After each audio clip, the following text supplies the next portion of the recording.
Hey gang, I am Joe Edelman and welcome to The Last Frame Live. Tonight, portraits on location, specifically outdoor portraits.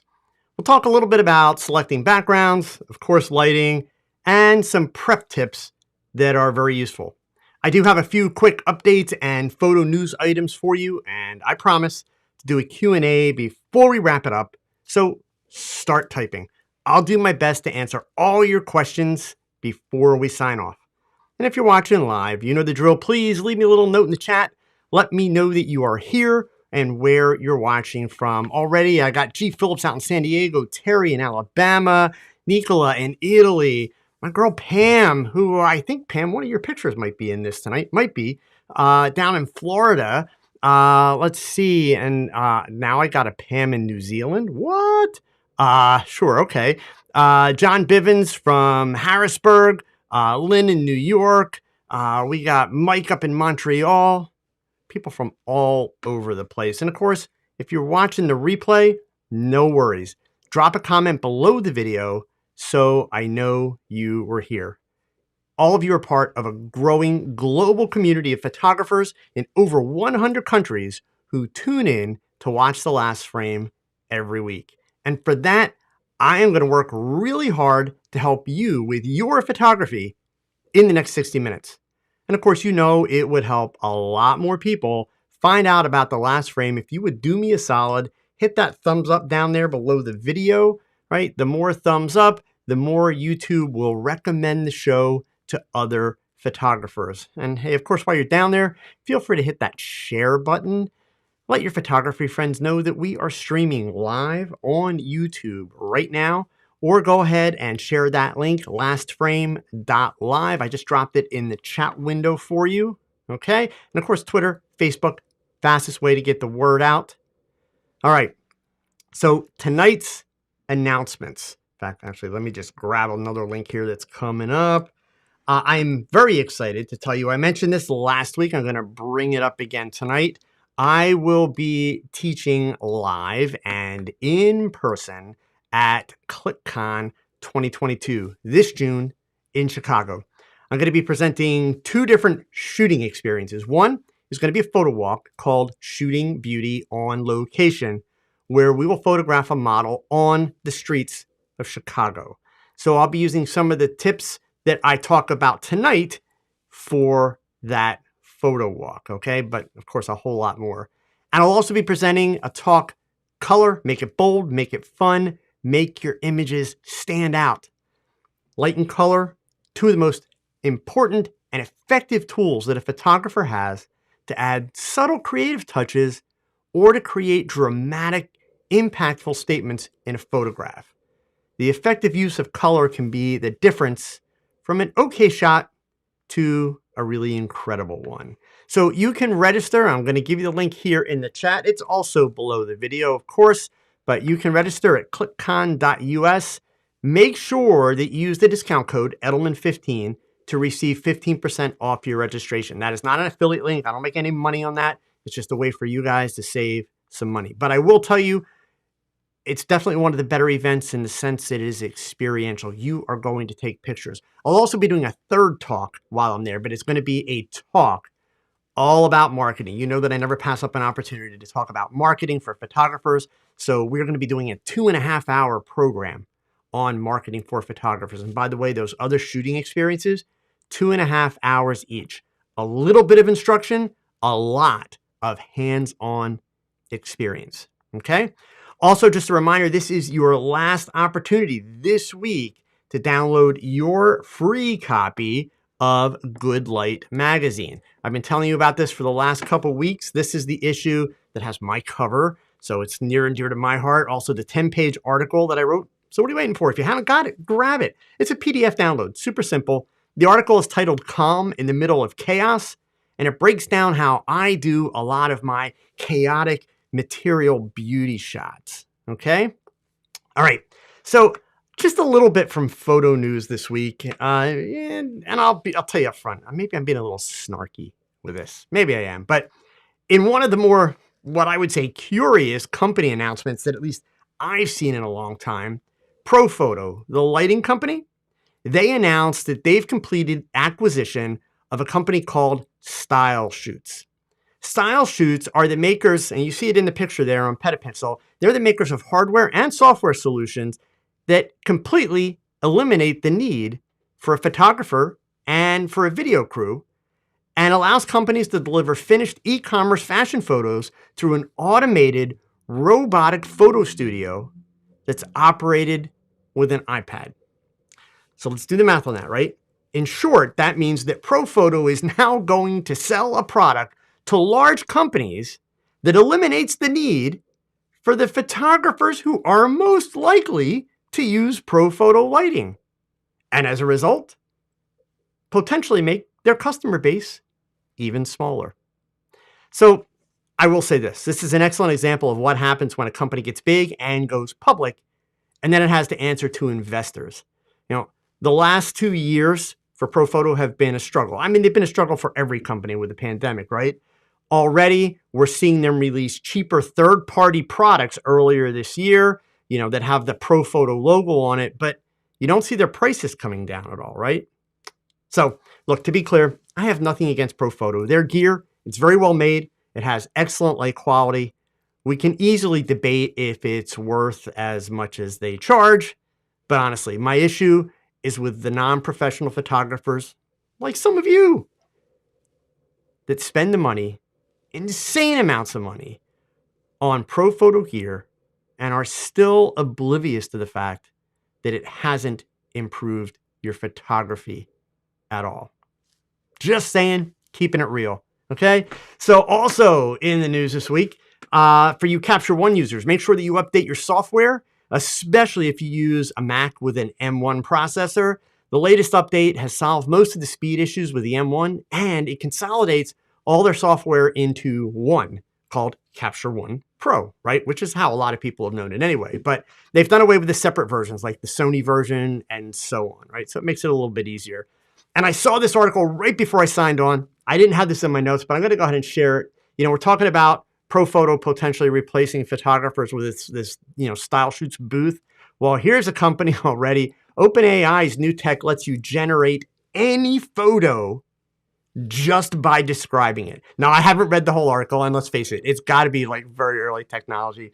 But can you just imagine some of the people that you know. Imagine the people that are very descriptive and talk with lots of adjectives and lots of detail. And then the other people are like, yeah, it's that. Could you just imagine? We'll get quality difference in images based on potentially how good a creative writer you are. So anyway, cool stuff happening in all of this AI and technology world. And I mean it sincerely, cool stuff. Because am I worried about some AI replacing the need for photographers? No.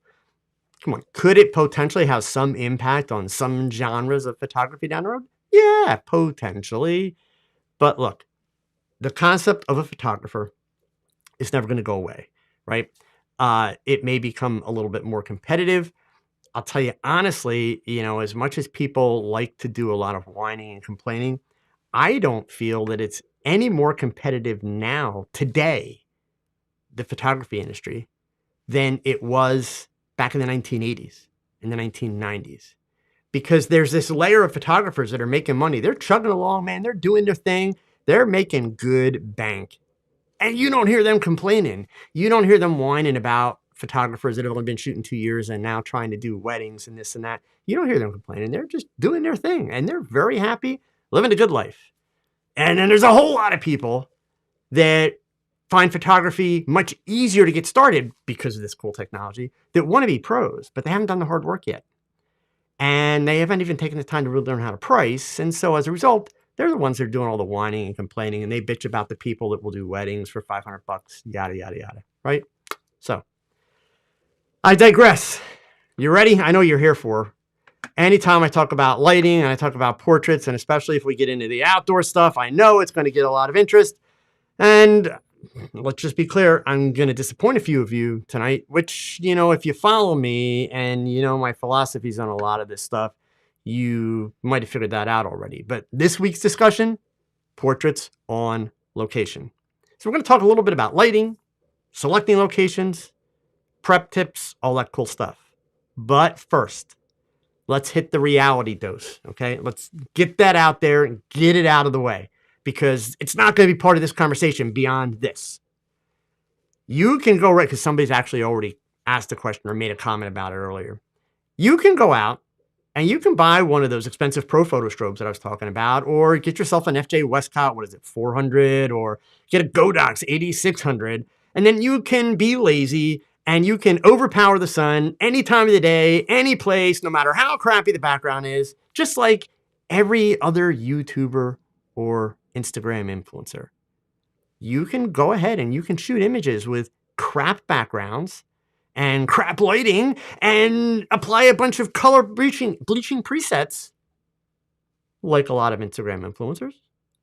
Or you can work and do none of those things and improve your overall skills and become a pro at planning, finding good light, finding good backgrounds, and most importantly, because we're talking about portraits, connecting with your subjects to make images that stand out, not images that blend in as poor copies of the originals. So, the gauntlet has been thrown. Stop doing the boring stuff. Okay? Do you. Do something that is genuinely interesting. And by the way, look, genuinely interesting doesn't mean that an image has to be unlike anything that's ever been seen before. You can't go about your photography, unless you're willing to handle the pressure, because it's pressure. You can't go about your photography with this idea, I can't do anything that's ever been done before. I've got to come up with things that are just completely new and never been seen. I don't want you to think when I talk about this, don't follow the crowd and don't do trends and all that kind of stuff. I'm not pressuring you to that extreme. And if it's felt that way to any of you, I'm really sorry. That's never been my intent. Really, what my intent is to make you realize that your pictures don't actually have to be incredibly different to be good. They don't have to be incredibly different to stand out. But since I'm a people shooter, and that's what we talk about mostly on this show, is photographing people, your pictures do have to make a connection. They have to be interesting. They have to make the subject look interesting. Otherwise, I don't care if you're shooting and overpowering the sun. I don't care if you're working all available light. Pictures are boring, right? So for me, I am routinely labeled as a studio shooter because that's the work that I'm most known for, because that's the work that I do tend to do much differently than anybody else. And in part, I'm labeled a studio shooter because you don't see a lot of natural light stuff from me because, honestly, I hate shooting in extreme weather situations or very early in the morning, period. But the truth is, I love shooting in natural light. I just don't want my work to look like every photographer who watches too much YouTube. So I won't do the natural light that everybody else is doing. Okay? So first thing I want to share, and hopefully those of you that are here or that are watching this on the replay, you'll wait until this is done to go check this out. But a bunch of years ago, so you can all get an eye open over this because I look a little different. I look a little younger. I look a little thinner. I did a video. This was actually before I started my YouTube channel at full tilt, because you'll notice the background logo is the Thoughtful Photographer. It was a brand that I was thinking about for the teaching stuff. I did a video.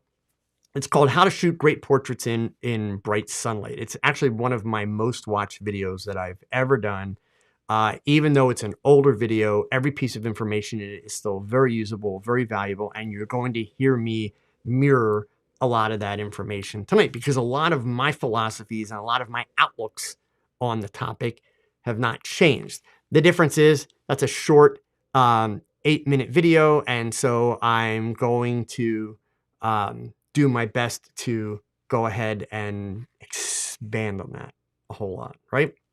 So let me switch my screen over here a little bit. And what I want to do tonight is I'm just going to go ahead and I want to start and just kind of show you a sampling of some images and give you a little bit of the background philosophy about them. And I'm going to do my darndest to kind of give you a brain dump, right?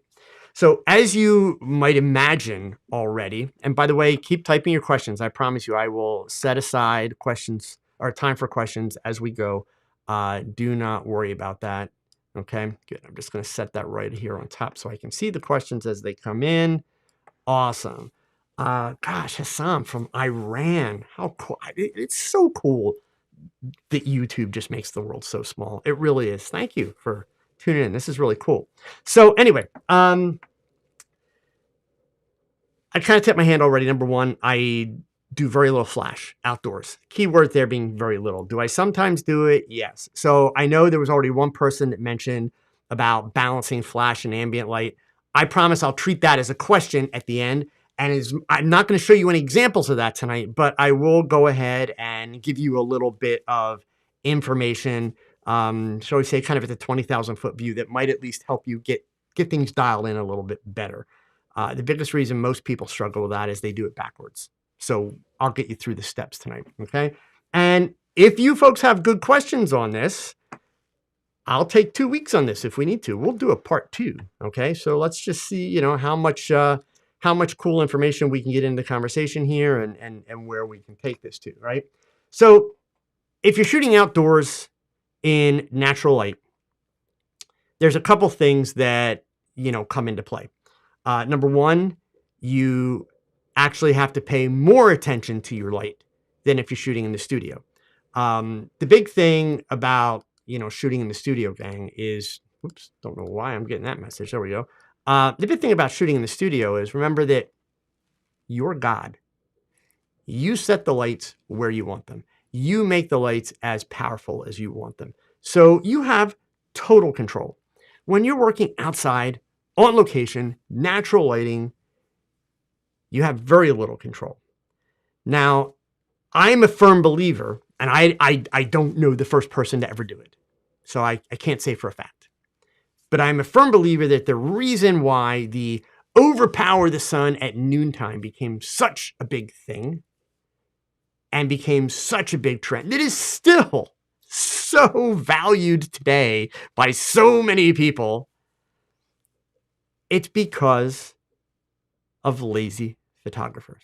Now, I know I'm going to piss off a bunch of people with this, but bear with me, okay? What did I just tell you about studio lighting? Studio lighting is easier. Why? Because you're God. You place the light, you create the shadows, you do everything. You have complete control. You can't tell Mother Nature, hey, listen, it'd be really great if you would move the sun over to there, like right now, because that's where I need the light to get this right. It doesn't work that way, right? You would have to go back at a different time, maybe even a different day, depending on the weather, etc. So by taking a high-powered strobe outside and by overpowering Mother Nature, essentially you're kind of turning the outside into the inside. You're making it like a studio. You're going in and you're overpowering the sun. Boom, done, simple, right? So, and honestly, it is simple. So for the person, I think it was Richard that asked about balancing the two. I promise you, Richard, it's actually a lot easier than you're probably making it. And I'll explain it to you before we're done. So that's part of the reason why I honestly think that that trend took off and became such a big deal and is so popular today. It's lazy. But along with lazy comes boring, dull. Now, follow along. Here's the line. I'm going to talk out of the other side of my mouth. Some of you, and it's okay, some of you may feel that my version of outdoor portraiture is boring. That's okay. But I'll explain the difference. My version of outdoor portraiture is not about cool light. I make sure, and you'll see all of my images that I'm going to show you, the lighting is flattering. It's very flattering. So I don't have any bad light, but you could argue that there is a lot of similarity to the light, so there's not a lot of variables in my lighting, even though the locations vary dramatically, even though the time of day varies dramatically, even though some images are on cloudy days, some images are on bright sunny days, some images even have sunlight on the model's face, but I still have this very flattering lighting. But the big difference is my images, and I'm not saying mine are better than anybody's. I'm telling you I want to be clear, okay? This is not about better. It's about my version, how I do it, how I approach it. My images, it's all about the subject. It's not about me being a cool photographer. It's not about what can I do with gels and how can I make all kind of neat things happen. And it's not about shooting with a wide angle lens and having, deep sky in the background because it's underexposed by 2 stops. It's not about creating all that kind of drama. It's simply about photographing a person, making a connection. So this is a portrait lesson first. My goal when I shoot a portrait of someone, and some of the images, I've got a few images in here tonight that are actually from modeling portfolios, but they're great examples for the lighting. So I am going to show you a few full-length pictures, which some of you will be thrilled because I hear all the time, like, why don't you ever show us full-length stuff? I actually do take pictures of all of people from time to time. But my portraits, what I want to happen is when somebody looks at the picture, specifically when you look at the picture, I want to make a connection between you, the viewer, and the subject. And I want that picture to represent a connection that I made with the subject. So one of the things that is important to me, and actually I will give you, I guess you could call it a compliment. It was a question that someone asked me once. I had a woman come for a consultation for a modeling portfolio. This woman was in her early 40s, looking to get into modeling. Very attractive. She actually did very well. She had recently gone through a divorce.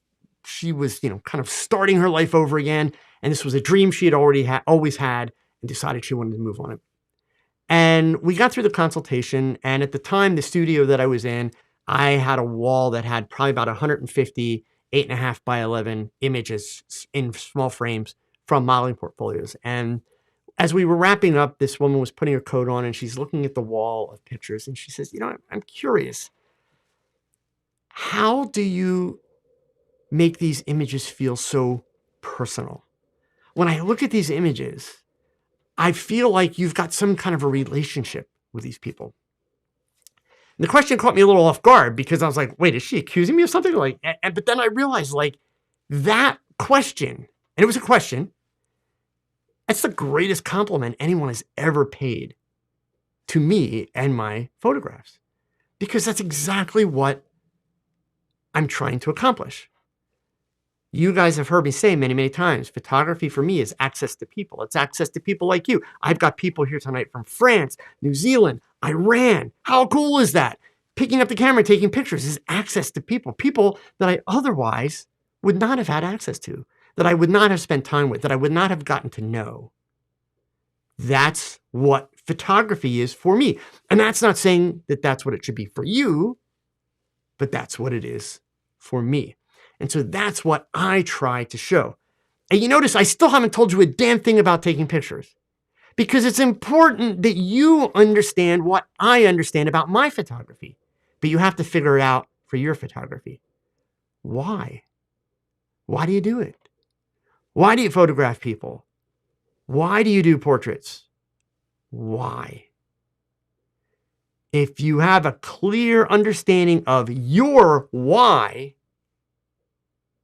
then you know what you're trying to accomplish with your photos. Certainly, I have plenty of photos along the years that I have done for money, okay? But you're not going to see them. Well, you're not going to see all of them. You're going to see some of them, right? Most of these are images that were done either for me, for my portfolio, by my choice. Quite a few of them are actually from modeling portfolios, because modeling portfolios are shot, well, the way modeling portfolios were done back when I did it. They were done more like actual advertising pictures. So there was a higher caliber of production that went into the shot, etc. Okay. Larry's got a question here. Let me just hit that really quick. Larry, are your photos out of camera or post-processed? If post-processed, to what degree? the results. So first of all, Larry, I'm a firm believer, and actually, let me take that back. Sorry, believe is not the right word. All digital cameras are designed to shoot raw files first. JPEG is a convenience. Raw files are designed with the intent to be processed. That's not my opinion. That's how the engineers that created the damn things wanted it to work, right? So the phrase that I always give to photographers, and I firmly believe this, SOOC, straight out of camera, it's not a badge of honor. It's nothing to brag about. All it says is you're lazy. That's all it is. It says that you don't care enough about your images. You don't put enough effort into your images to want to make them look their absolute best. So yes, Larry, all of my shots are post-processed. I do retouching. I make no apologies for retouching. I will retouch the bejesus out of an image if I feel that it is going to get me an end result that I want. Do I just shoot crap and then say I'll fix it later? Never. I am always going to try and get as much of the image as I can in the camera. But what are the decision-making pieces there? Simple. Let's say, I'll give you an example. Let's say I'm doing a portrait, a close-up, and I'm shooting, and it's going well, and I'm getting what I want. Everything looks great, and I notice there's a hair that's running down the model's cheek. Okay, here, let me go back here. There's a hair running down her cheek. Am I going to stop, and am I going to fix that hair? Probably not. I will probably make the conscious decision, okay, one hair, easy fix, 3 seconds. I'm not going to lose the moment and stop. So I'm just going to keep shooting, and I will fix that in post. Likewise, if I'm shooting and I notice there's a hair that's coming down through the model's eye, that's full stop, full stop. Let's move the hair. Let's fix it, because if you've ever tried retouching a hair out of the model's eye, it's just a pain in the butt. Sure, if you are well practiced with Photoshop and you're good at it, you can do it. But it's a pain in the butt. It's a lot of extra work, and it's going to waste a lot of time. So I will gladly do fix it in post if that's going to be more efficient than fixing it in the camera, right? So I'm not trying to play with words, but I want you guys to understand the difference. You get people say all the time, well, it's all this or it's all that. There's no all of anything unless it's physics, right? In photography, the only thing that is an absolute is the physics. Everything else is subjective. Everything else is going to vary, depend on taste, depend on skill level, depending on preferences, period, right? So, but all of my images are processed. That's the intent. I will tell you this, though, full disclosure, and I said it before, so I'm not dropping any big news, but you may not have heard that before, Larry. I shot exclusively JPEGs until 2008. So I bought my first Nikon D1 in the year 2000, and I shot nothing but JPEGs up until 2008. And believe it or not, I will say this, and I mean it sincerely, I'm really glad that I did. Truly, I'm really glad that I did. Because shooting digital, when it comes to exposure, the nuances of exposure, the nuances of color, temperature, and light balance, all that stuff, it's not the same as the nuances of film. Dynamic range is not the same, right? Conceptually, yes, but does it play out exactly the same? No. It's kind of like it was different shooting film than it was shooting negative film than it was shooting color transparency film. It was different. There were nuances, right? So digital brings in a whole nother line of nuances. By shooting JPEG, I mastered the nuances in my digital cameras, and I mastered being able to nail exposure and color balance the way that I wanted in the camera. I can't tell you how many people that I meet in my travels as a teacher, in my mentoring group, people that will share images with me online for consultations. And they'll do a shoot where they shot 100 pictures of a person sitting under a tree. And in the course of that 100 pictures, the exposures are all over the place. They're overexposed, they're underexposed. There's zero consistency. And here we are working with mirrorless cameras that have electronic viewfinders where you're seeing the actual exposure. So how do you get images that are underexposed and overexposed unless you did that intentionally. How does that happen? So the discipline of working exclusively with JPEGs for the first 7.5, almost 8 years of my digital life really, really paid off because I never have an exposure problem. Never. And my exposures, I can go out, like starting this weekend, my grandson starts playing Little League Baseball again. So every weekend I'll be out shooting baseball games, and there will be cloudy days, there will be sunny days, there will be days where it's sunny and cloudy. There will be days where, the players are sunlit and the background is really dark, all that kind of stuff. I will be able to show you, and I'll show you before the season's over. I'll pull up a set of raw images from a game where I will probably shoot 300 or more images at a game, and I'll show you how consistent the exposures are. And I'm not saying it, I'm not doing it to brag. It's not about, ooh, I'm better. It's about, look, this is where you should be. This is what a professional photographer is going to do. Unlike these YouTubers that are like, oh yeah, you've got 13 stops at dynamic range, underexpose it by 4 stops and fix it in post. That's just stupid. It's absolutely stupid. That is not something that you do as a rule or do consistency, because there is a quality sacrifice when you do that. You're also not developing good habits. To do something like that as an exception, when you really know what you're doing, if it's going to solve a problem, cool. But to do it as a rule, no. It's kind of like the idea of expose to the right, expose to the left as a rule. That's ridiculous. That is not how cameras were designed. That's not how raw files were designed. That's not how your processing software is designed to work with those files, right? So anyway, going back to these, I'm going to, just to show you some really quick examples, okay, first, bright sunny day, models in the shade. Super simple. So I'm just going to go through and I'm going to identify what the lighting arrangement is basically, and then we're going to break down some more details. Here is a situation where the model's part in shade, part in sun, and you'll notice there is sunlight on her body. There are parts of her body that are blown out. And guess what? I actually like that. I like the way it looks. I have no problem with that whatsoever. Bright sunny day, but the model's in shade. In fact, what I want to show you here, let me just show you, blow it up so you see the horizontal catch lights in her eyes, okay? Whoops, it would help if I actually showed you the pictures, wouldn't it? There we go. Let's switch that over here. So go back one more time. Bright sunny day, models in shade. Sunlight on the model. There are portions of the model that are blown out, but not the important parts, okay? In this case, I love the urban background scenario with the graffiti, and the harsh light totally worked. Open shade, but in this case, you'll notice she's actually facing towards the street where there's sunlight, and hence the horizontal catch light. That horizontal catch light is actually the street that's behind me. In fact, if you look really close, you can see me in the shot, okay? Similar, just working with a different angle. Again, shooting an open shade. It's literally the base of a water tower. On a bright sunny day, I know before I even pick up a camera, I'm going to have soft, even light, because all that bright sunlight is providing me that light, okay? Heavy overcast day. In fact, this is taken in the same location that this first picture was.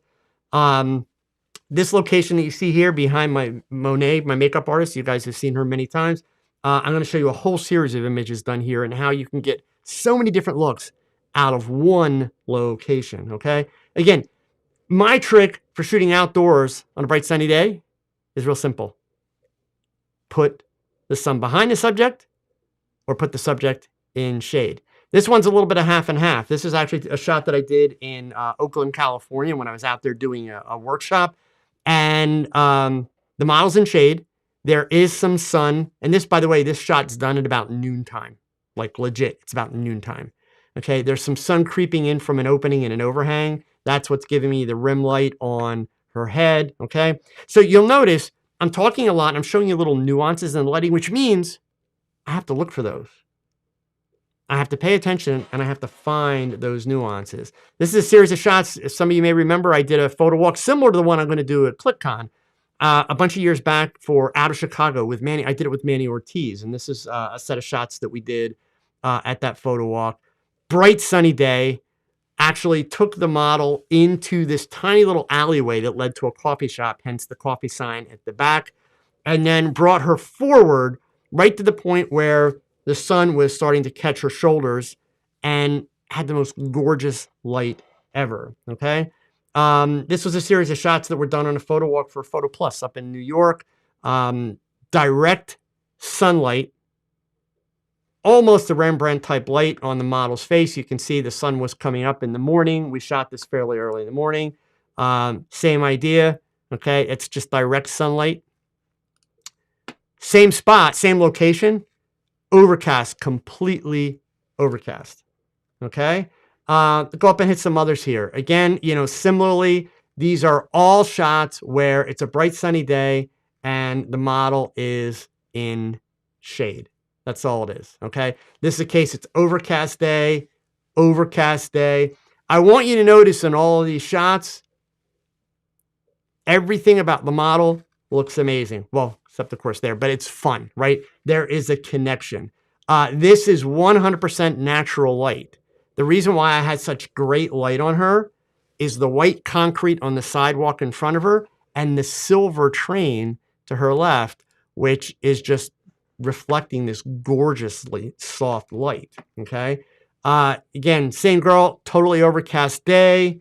In this particular case, it was a sunny day out, but I put the model in shade, and in order to get really nice balanced light, by having her sit down, I've got light bouncing off the white concrete, which creates a really, really nice fill. You see how soft the fill is underneath her chin, and then making sure she has her head slightly up from where my camera angle is, I'm getting nice catch lights in the eyes. And you can see it's a horizontal catch light as she's looking up over the top of a building, okay? Larry's asking a question here. Do you use gray card for exposure or white balance? No. You can. Nothing wrong with that, Larry. The thing you have to remember about doing work with people, right? And Larry, I'm curious here. I'm going to go out on a limb here. Larry, is there any chance that you are like an engineer or an architect or somebody that works in science or even accounting, works with numbers? Let me know. If you want to incorporate all those steps, you're not wrong for incorporating them. I rely on a couple of things. Number one, my eyes. Number two, the fact that cameras today, almost all cameras, do a really, really great job with auto white balance. Now, remember, auto is the 4-letter word for forget about it, right? So you can't set something on auto, anything, even white balance. You can't set it on auto and just ignore everything. You still have to pay attention, right? Other times I will look at a shot like the one that was on the screen here, okay? So we'll go back to that shot. Larry, there we go. Yes, technically biased. And that makes sense. So the problem that you have, Larry, is you're going to have a hard time doing things my way when it comes to what I don't do. So just do it. But here's the best argument I can give you, Larry, for not doing those things, for not using a gray card all the time, for not using something to do white balance all the time. When you're photographing people, the more time that you are spending with your gear, head down in your gear, the less time you personally are making a connection with your subject, and the more awkward you are making the whole experience for your subject. I am an extremely firm believer. When I am photographing a person, I've got to keep the camera out of the equation as much as possible. So think about that. I'm taking pictures of the person, but I don't want the camera to be a part of what's happening. No, I don't. The camera's the necessary evil. Pretty soon I'll be able to use that AI and just describe the person and I'll have a picture, right? Who knows? But for now, the camera's the necessary evil. So the camera, though, becomes this block. When I go like this, the camera's between me and the subject. It's in the way, right? So the challenge is to be able to find that balance, right? So I am a big believer that my gear, everything, and this, by the way, this is in the studio, on location, doesn't matter where, my gear has to be an extension of my thought process. The more time that I've got to think about my gear when I'm shooting, the less time I'm interacting with my subject. The less time I'm interacting with my subject, the less of a connection I make with my subject, the more stiff and uncomfortable and awkward my subject looks. You see how much life and energy I'm showing you in these images? That's what makes these. I have not shown you a single image that is like, oh my God, most amazing picture ever. No, not at all. These are great images because of the connection with the person, the energy, the personality. That's my priority for taking pictures, right? So that's key. And Larry, I see you shoot pets and a DSLR. You know what? Even if you're shooting pets, you put a pet in front of the camera, you got to be ready to go, because pet doesn't care that you're trying to nail the exposure, and certainly doesn't give a damn about the white balance, right? So you got to be ready to go. So the way you balance your technical bias with creativity is preparation, right? Before you put the pet in front of your camera, you check your white balance, you check your exposure, you do all your testing, you figure out your backgrounds, you make sure you're all set, then you put the pet in front of the camera, and then you are 99.9% interacting with the pet. The camera is all ready to go. You're just going to snap, snap, snap. That's it. And it's a shame that you're using a DSLR. You'll come around eventually and be using a mirrorless. You're not going to have a choice. But in the meantime, it's still the same process. It's just that you're going to have to chimp. Press the preview button, see the result, right? But I will tell you, if you're shooting pets, mirrorless is the way to go, man. There's no debate. There's just no debate. All right. If you can afford it, switch over to a mirrorless. It will rock your world, period. Okay. All right. So again, all these shots, somebody made a comment there, Cloud Strife, great skin tone on the models. Is this a result of having a solid team with you? I will tell you 99.9% of the images that you're seeing are with a makeup artist, gang. Yeah. So even though these are like outside on location, these were all shots literally that were all of these shots that I've just shown you recently. These were all done for modeling portfolios, okay? So yes, they were all done with a makeup artist on site, okay? Even, fitness shot done with a makeup artist for a modeling portfolio, okay? All of these shots, again, natural light, no strobes, occasionally there's a reflector, okay? And these are shots, this was done down in New Orleans. Literally just on a shaded street. It's bright sunny day, right in the French Quarters. It's a shaded street. Set the model down. Boom. Okay. There's people walking by, all that kind of stuff. Okay. This same model, this one's actually done in Philadelphia. Bright sunny day, and you'll notice the sun is high in the sky. Right. It's slightly behind her, but it's still hitting her chest from behind. So it's up there. So how do I get such good light? Look at the sidewalk. It's white concrete.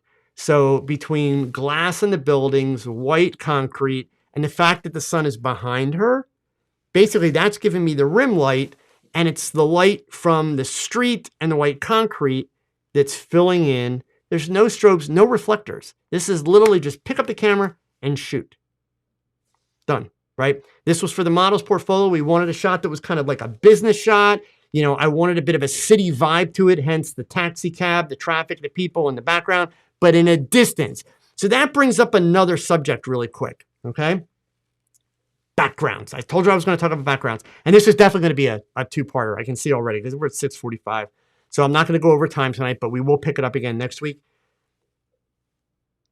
A rookie mistake that photographers make with backgrounds is they think about a park or a building or a town or someplace, a graffitied place, some place that's full of graffiti. It'd be really cool to go shoot a model there. Okay, that's fine. I'm not saying you shouldn't do that.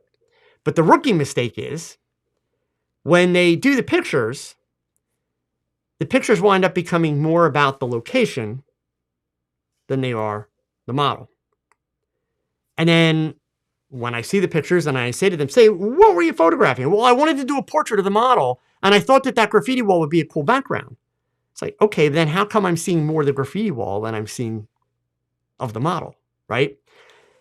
Understand that if you're looking for portrait backgrounds, now I'm going to leave environmental portraits out of it. I'll come back to that. But portrait backgrounds, when you're going to different locations, really what you're looking for is small elements that help tell the story without getting in the way. So hence, like this image that I showed you, there's obviously the office building, the yellow taxi cab. You can tell it's a yellow taxi cab, some other traffic, etc. It's just enough to show that it is a city location, an office kind of location. Same thing here. This shot, it's just enough to show that it is a building that looks like it could be a school building or, college campus. Just enough to show that she's at a train station. You see the end of track 1, track 2, you see the train. You don't have to see all the details to communicate the location, okay? Let's see some others. Well, I mean, similarly, obviously, like, the stuff in the park and that, these kind of shots, again, it's elements that are going to show it.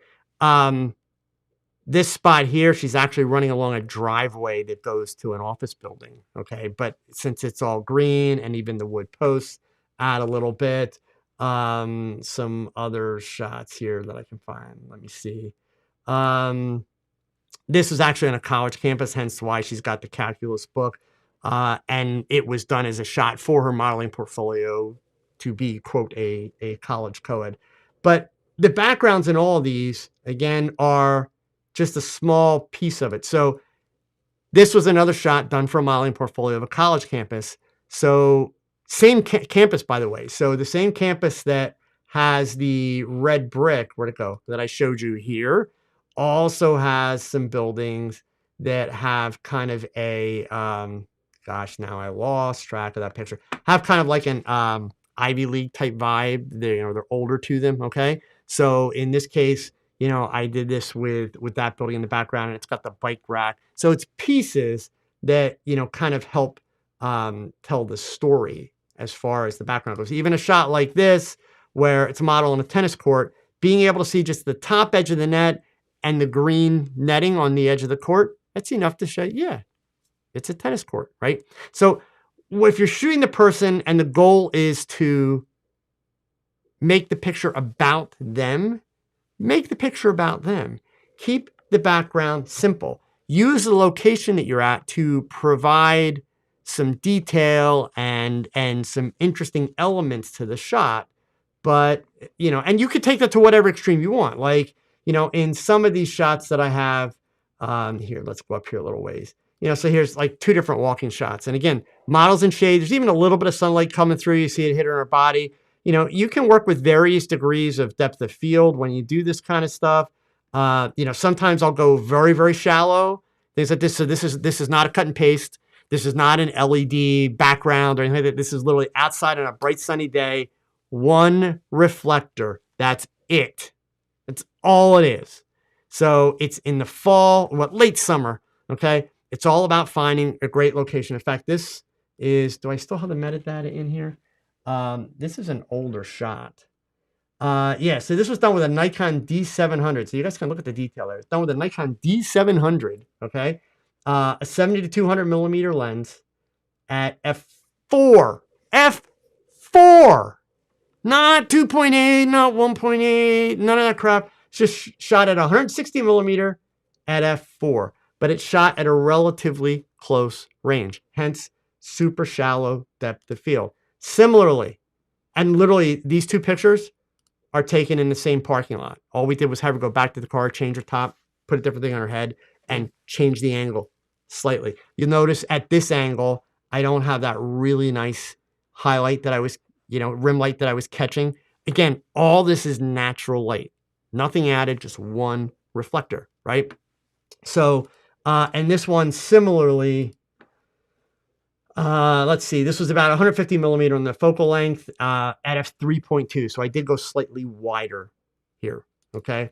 So the fact that background, and by the way, it's all like wildflowers and things in the background. That's what the background is, okay? So it's all about, using the tools that a photographer has available. All these really blurry backgrounds that you see in my pictures, even like, we've got that blurry background there. So there's no Photoshop on the background. I swear to you. I absolutely swear to you, these images, no Photoshop. So here's the metadata in this one. So this one was shot at same camera, same day, by the way, as those other 2 pictures.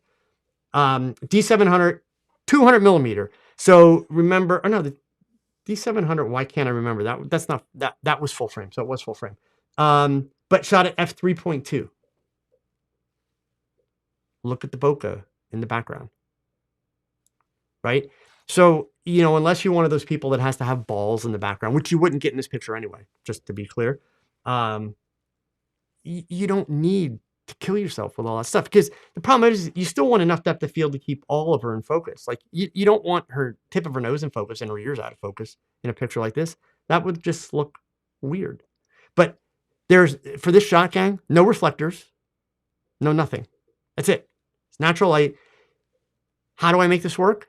I go to a park and I find a tree. This is, by the way, this is a bright sunny day. This picture's taken probably like close to high noon.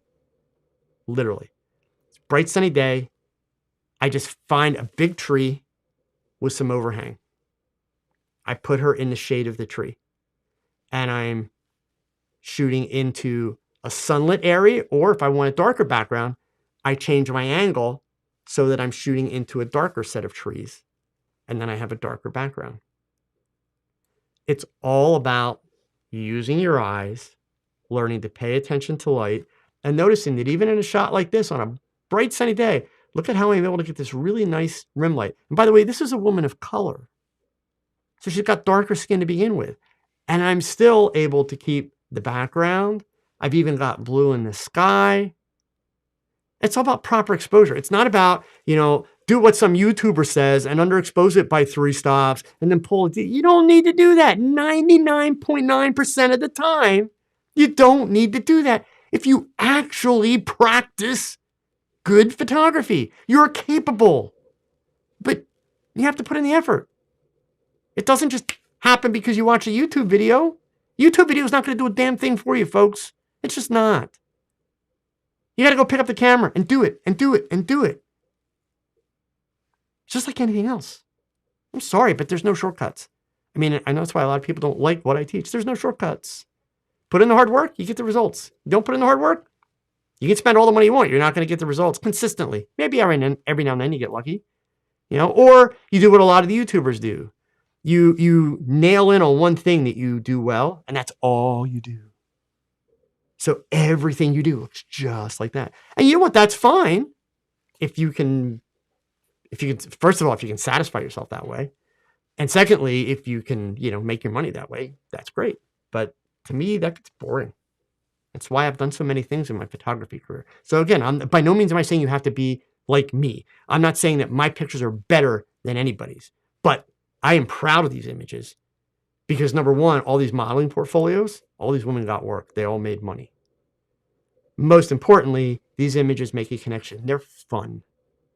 And that's the important piece, okay?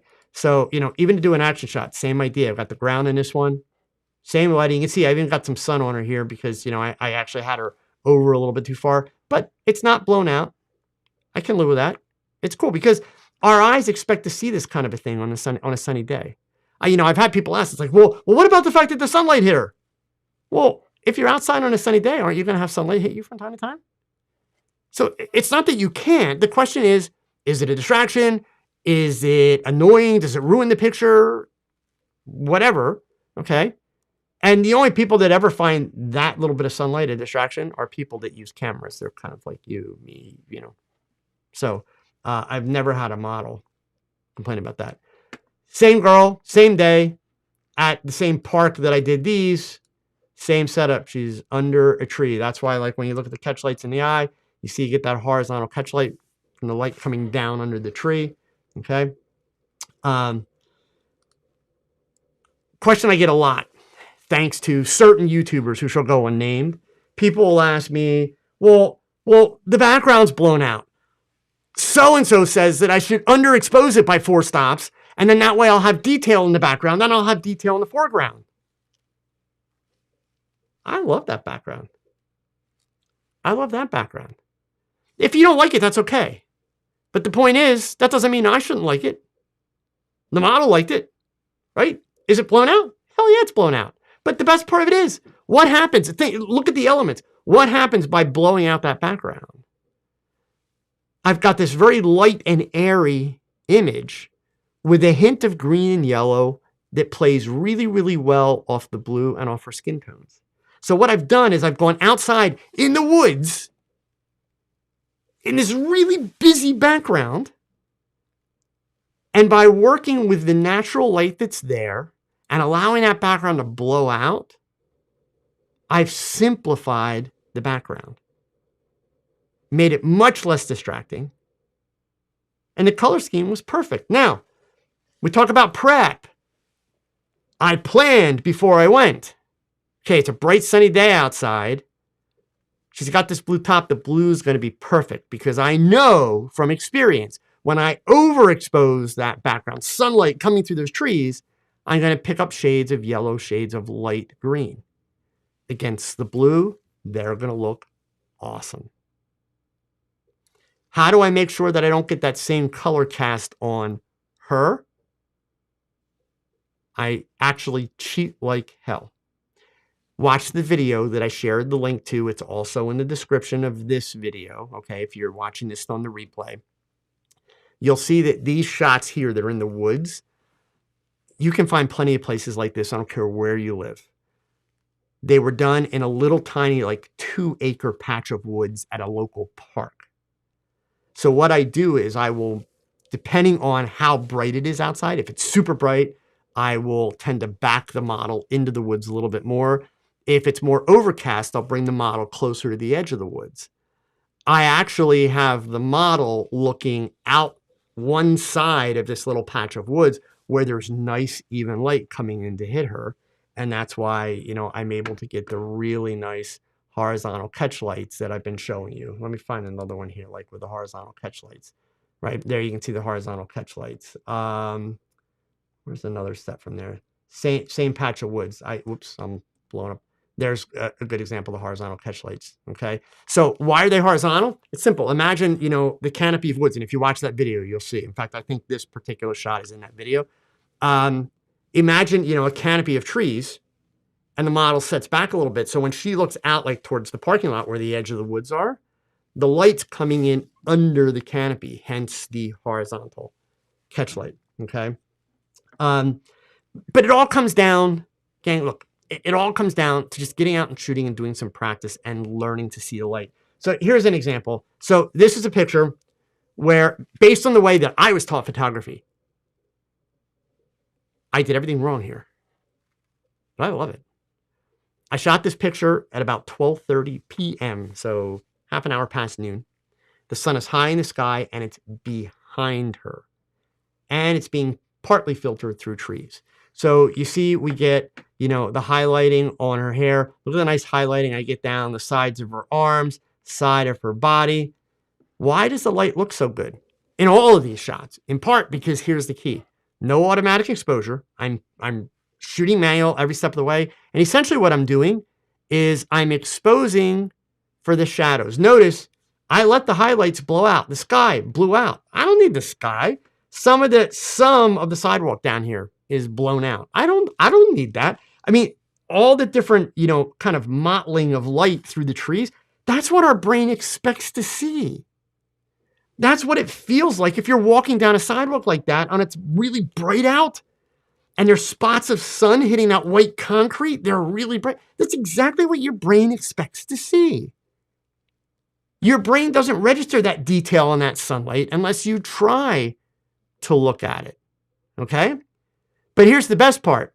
Because I've got this white concrete on the wall and white concrete on the sidewalk, literally 10 seconds after I took this image, I took that image by having her jump down off the wall.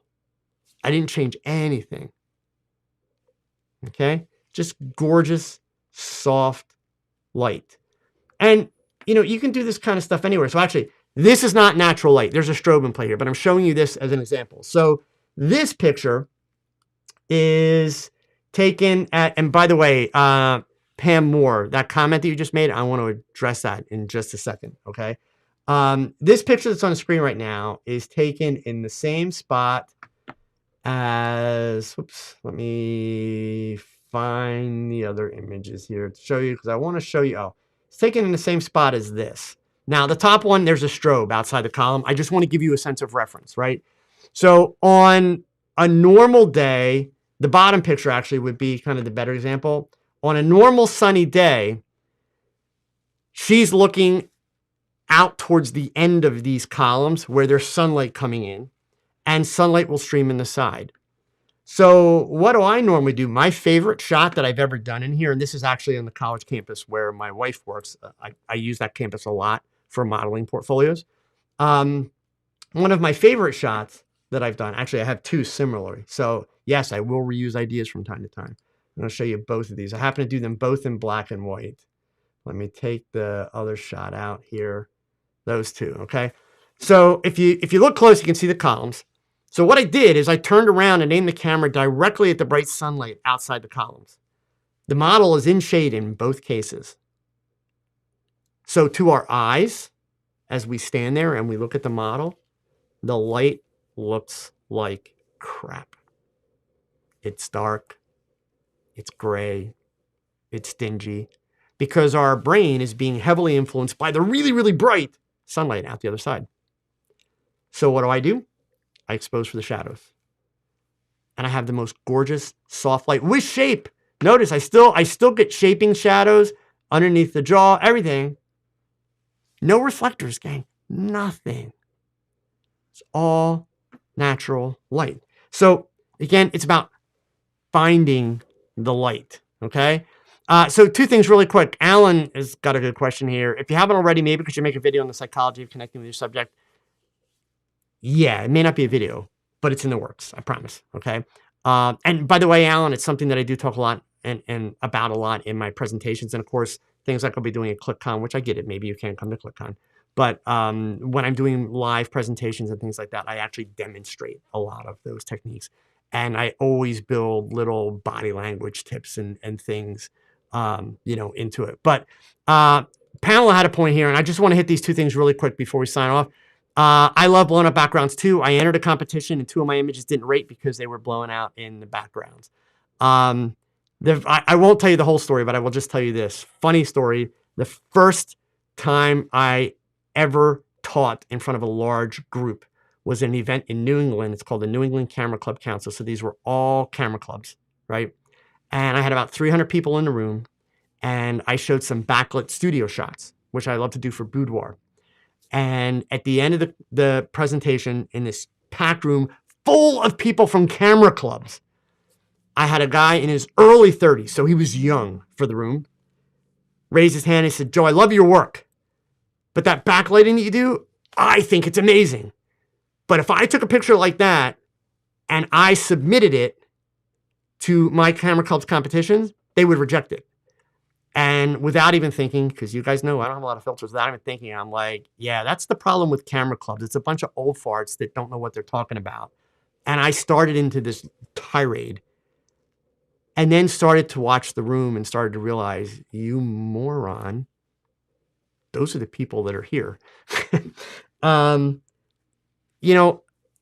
me, Pamela, here's what I will tell you. Photography is not about competitions. I've won some awards. It's always fun when you do. I don't mind. But do I enter competitions? No. Do I need competitions? No. I love seeing bylines. I love having my picture on the covers of magazines. I love getting paid. But is that why I take pictures? None of that's why I take pictures.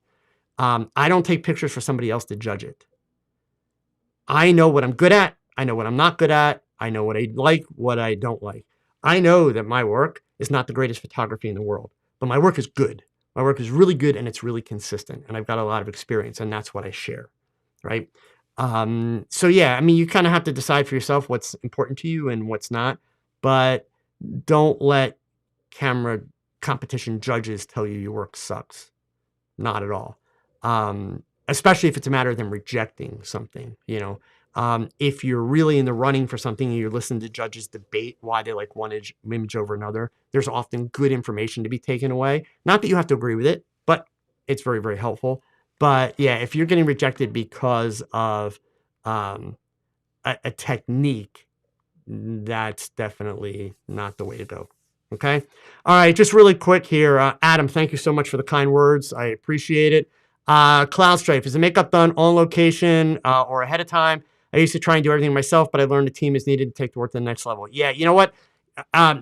So first of all, Cloud Stripe, it's important to note you're a photographer, not a makeup artist, right? Makeup artist doesn't take pictures either, right? So everybody has their job. It's no different than you wouldn't hire a plumber to fix the electric in your house. Not a good plan, right? So you want people to specialize if you want to do it right. And yes, the makeup was done in the studio because we were doing a whole day of shooting in these cases. And then the makeup artist still goes on location and we do touch-ups as needed on location. But the base makeup done in the studio, okay? Richard Weather, that really helped. I always try to underexpose the subject rather than considering if it worked for the situation.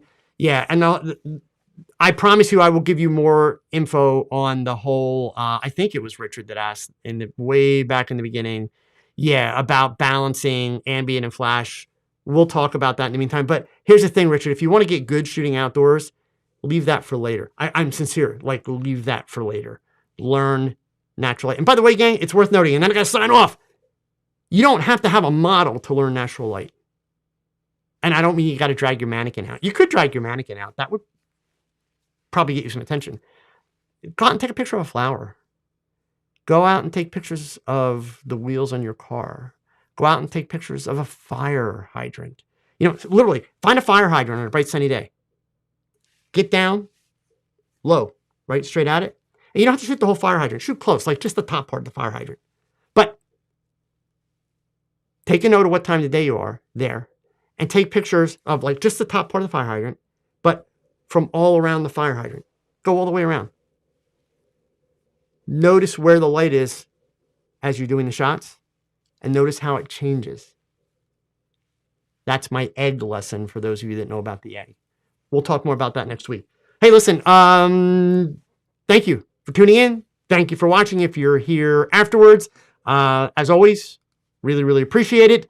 Next week, we will come back again. We'll do part 2 of this and, make sure that we get you even more information, okay? So if there's something that I haven't covered about this that you want me to cover, leave a comment below the video. Not here in the chat because I'm about to sign off and it goes away. Leave it in a comment in the video. I'll make sure that I touch base with it next week. And remember, gang, you're not getting any younger, which means you have less time left to get good at photography than you did yesterday. So go pick up that camera and shoot something. Because your best shot, it's your next shot. Adios, gang. Take care.